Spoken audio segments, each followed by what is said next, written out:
In the beginning, it was about instinct, moving from place to place, initially for survival, then to pioneer. Today, we travel because we can.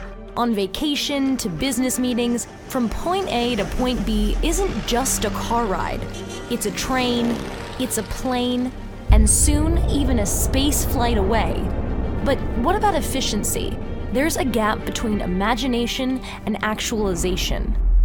You can go anywhere on Earth, anywhere. Like, you can actually go to like the top of Mount Everest. There's no place you can't go, anywhere.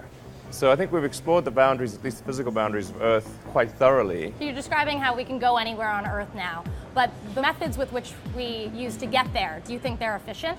The most important thing that needs to happen is the transition of transportation to electric.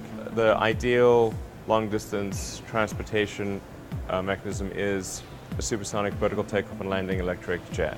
And then there's a special case of cities which have a lot of travel between them, below about 500 miles of distance, where I think the Hyperloop would be useful.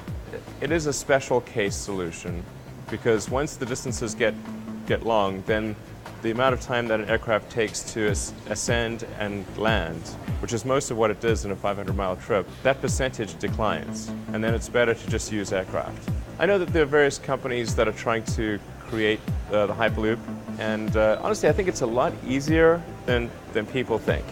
The blueprints are pretty complicated. Well, blueprints are always kind of complicated, and I mean, yes, there's math, but it's really not that hard. It still sounds pretty complicated, Elon.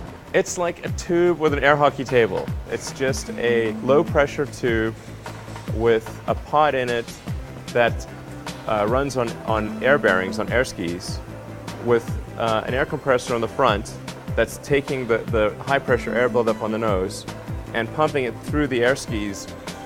It's really, I swear, it's not that hard.